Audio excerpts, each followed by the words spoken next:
आज की कहानी है गौरव की, जिसके गंदे और पुराने कपड़ों ने उसे एक अजीबोगरीब स्थिति में डाल दिया था, पर अंत में उसकी सच्ची पहचान ने पूरे विमान को सलामी देने पर मजबूर कर दिया। तो चलिए दोस्तों सुनते हैं। शुरू करने से पहले चैनल को सब्सक्राइब कर दीजिए, वीडियो का नोटिफिकेशन सबसे पहले पाने के लिए। दिल्ली से मुंबई जाने वाली सुबह की एक व्यस्त उड़ान थी। विमान का केबिन यात्रियों के कोलाहल से भरा हुआ था और कैबिन क्रू भागदौड़ में व्यस्त था। इसी आधुनिक भीड़ के बीच एक बेमेल शख्सियत वाला आदमी दाखिल हुआ। उसकी उम्र लगभग 50 वर्ष रही होगी। गहरी त्वचा पर जीवन की थकान और चेहरे पर गहरी उदासी साफ झलक रही थी। उसने एक पुराना सिकुड़ा हुआ जैकेट पहना था और उसके बाल बेतरतीब थे। वह हांफता हुआ अपनी खिड़की वाली सीट नंबर 17 पर जाकर बैठ गया। उसके बगल में बैठी एक आधुनिक महिला ने तुरंत नाक पर रुमाल रख लिया। उसकी तिरस्कार भरी नजरों का भाव स्पष्ट था। क्या यह आदमी सचमुच इस आधुनिक विमान का यात्री है? एक एयर होस्टेस नेहा ने संदेह भरी नजरों से उसे दूर से देखा। वह पास आई और विनम्रता से पूछा, क्षमा करें सर, क्या मैं आपका बोर्डिंग पास एक बार फिर देख सकती हूँ? वह शख्स गौरव शांति से मुस्कुराया और पास दे दिया।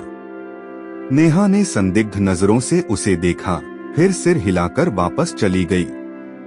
गौरव बिना कुछ कहे खिड़की से बाहर बादलों को देखने लगा।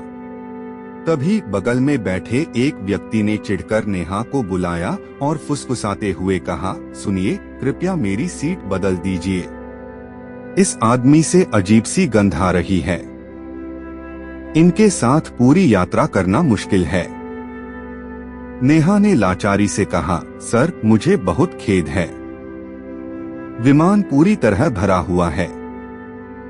आपको आज थोड़ा समायोजन करना होगा। वह यात्री गुस्से में मुंह बनाकर वापस बैठ गया। गौरव यह सब सुनकर भी अनसुना कर रहा था। उसकी नजरें बाहर के अनंत आकाश पर टिकी थीं। अचानक पिछली सीट से किसी ने चिल्लाकर कहा, अरे गौरव, तू यहाँ? गौरव चौंक कर पलटा। सामने उसके कॉलेज का दोस्त रोहन बैठा था। रोहन ने तपाक से कहा, पहचाना नहीं? मैं रोहन, स्कूल और कॉलेज में हम साथ थे। परिचय मिलने पर गौरव हल्का सा मुस्कुराया। रोहन ने अहंकार भरे लहजे में बोलना जारी रखा, तू तो कॉलेज का टॉपर था, हर परीक्षा में अव्वल, और आज तूने अपनी क्या हालत बना ली है? इन साधारण कपड़ों में इकोनॉमी क्लास में सफर कर रहा है। मुझे देख, मैं अब एक मल्टीनेशनल कंपनी का वाइस प्रेसिडेंट हूँ। लाखों की सैलरी है। गौरव ने शांत स्वर में जवाब दिया, यह एक लंबी कहानी है रोहन, कभी फुर्सत में बताऊंगा। उसने अपना बैग खोला और एक पुराना एविएटर चश्मा निकाला। उसकी आंखों की नजरें इस्पात जैसी दृढ़ थीं, भले ही हाथों में हल्की सी कंपी थी। तभी विमान में एक हल्का झटका लगा और वह नीचे झुका। यात्रियों में हल्की घबराहट फैल गई। नेहा ने इंटरकॉम पर घोषणा की, सम्मानित यात्रियों, कृपया अपनी अपनी सीटों पर बैठे रहें और सीट बेल्ट बांध लें। हम हल्के टर्बुलेंस का सामना कर रहे हैं। घबराने की कोई बात नहीं। लेकिन स्थिति तेजी से बिगड़ने लगी। अचानक एक जोरदार झटके से पूरा विमान बुरी तरह हिल गया। प्रार्थनाओं की फुसफुसाहटें अब यात्रियों की चीखों में बदल गईं। तभी कॉकपिट का दरवाजा खुला और नेहा दौड़कर बाहर आई। उसका चेहरा डर से सफेद था। उसने चिल्लाकर कहा, प्लीज, आप में से कोई डॉक्टर है? बहुत जरूरी है। एक मध्यम आयु के यात्री डॉक्टर सुनील खड़े हुए और तेजी से कॉकपिट की ओर बढ़े। कुछ देर बाद वह चिंतित चेहरा लेकर लौटे और बोले, पायलट को अचानक दिल का दौरा पड़ा है। वह बेहोश हैं और विमान को अब संभाल नहीं सकते। केबिन में भयानक सन्नाटा छा गया। मुख्य पायलट बेहोश थे और बाहर भयंकर तूफान था। को पायलट कैप्टन अंजलि अकेले इस गंभीर स्थिति को संभालने के लिए संघर्ष कर रही थीं। नेहा ने कांपती आवाज में फिर घोषणा की, क्या आप में से कोई है जो विमान चला सकता है? स्थिति बहुत गंभीर है। मृत्यु जब इतनी करीब हो तो कोई रास्ता नजर नहीं आता। ठीक उसी पल वह शांत और उदास शख्स गौरव ने हाथ उठाया। उसकी आंखों में अब एक नया आत्मविश्वास झलक रहा था। बगल में बैठा रोहन चिल्लाया, गौरव, तू तो हम सबको मार डालेगा। कोई और ढूंढो। बाकी यात्री भी घबराहट में विरोध करने लगे। इस आदमी को प्लेन चलाने दोगे? इससे बेहतर कोई नहीं।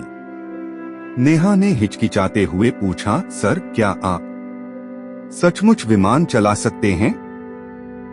गौरव ने स्थिर नजरों से जवाब दिया, हाँ, मैं जानता हूँ, कोशिश कर सकता हूँ। उसकी शांत आवाज में ऐसा कुछ था कि सभी चुप हो गए। विक्की की वापसी। कॉकपिट से कैप्टन अंजलि ने चिल्लाकर कहा, अगर यह अनुभवी हैं, तो इन्हें जल्दी भेजो। मैं अकेले इसे नहीं संभाल पा रही हूँ। गौरव खड़ा हुआ। उसकी चाल में अब दृढ़ता थी। उसके चलने का अंदाज बदल चुका था। हर कदम पर आत्मविश्वास झलक रहा था। वह कॉकपिट में दाखिल हुआ। उसने हेडसेट लगाया और कंट्रोल टावर से संपर्क साधा। दिल्ली कंट्रोल, मैं कैप्टन विक्रम मेहरा बोल रहा हूँ। हमारे पायलट बीमार हैं।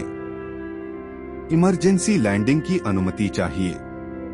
कैप्टन विक्की का नाम सुनते ही को पायलट अंजलि की आंखें आश्चर्य से फैल गईं।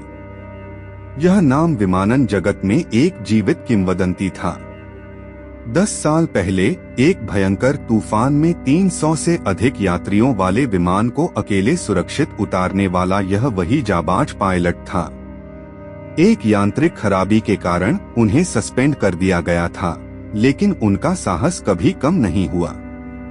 यह खबर जैसे ही केबिन में फैली, जिन लोगों ने कुछ देर पहले गौरव का अपमान किया था, उनके चेहरे शर्म से लाल हो गए। नाक पर रुमाल रखने वाली महिला ने सिर झुका लिया। रोहन का चेहरा फीका पड़ गया। बाहर तूफान अभी भी जारी था, लेकिन कॉकपिट में गौरव के हाथ निपुणता से काम कर रहे थे। उसका हर निर्देश सटीक था। कुछ ही देर बाद बिना किसी झटके के विमान ने रनवे को छुआ। यात्रियों में राहत की सांस छूटी। लैंडिंग का तो पता ही नहीं चला। इन्होंने तो जादू कर दिया। जब गौरव कॉकपिट से बाहर निकला, उसके चेहरे पर एक अजीब सी शांति थी। जिन यात्रियों ने उसे भिखारी समझा था, वे अपराध बोध में सिर झुकाए खड़े थे। रोहन दौड़कर आया और बोला, भाई, तू सचमुच विक्की है। आज भी तू टॉपर है। मैं तुझसे हार गया। गौरव ने मुस्कुराकर कहा, हार जीत की बात नहीं है रोहन। मैंने बस अपना आत्मविश्वास खो दिया था। आज वो वापस मिल गया।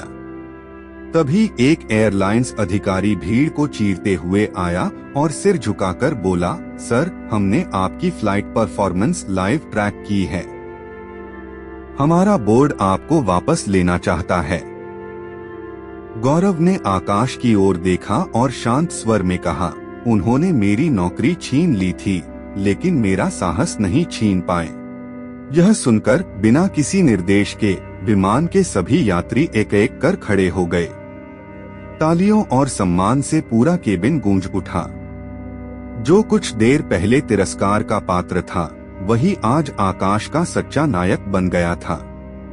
सभी ने मिलकर उस किंवदंती को सलामी दी, क्योंकि सच्ची योग्यता कभी कपड़ों या बाहरी रूप में नहीं दिखती, वह तो जरूरत के वक्त साहस बनकर सामने आती है। दोस्तों, वीडियो को यही विराम देते हैं। वीडियो अच्छी लगी हो तो लाइक कर देना, शेयर कर देना और चैनल को सब्सक्राइब जरूर कर देना। मिलते हैं ऐसे ही अगली वीडियो में।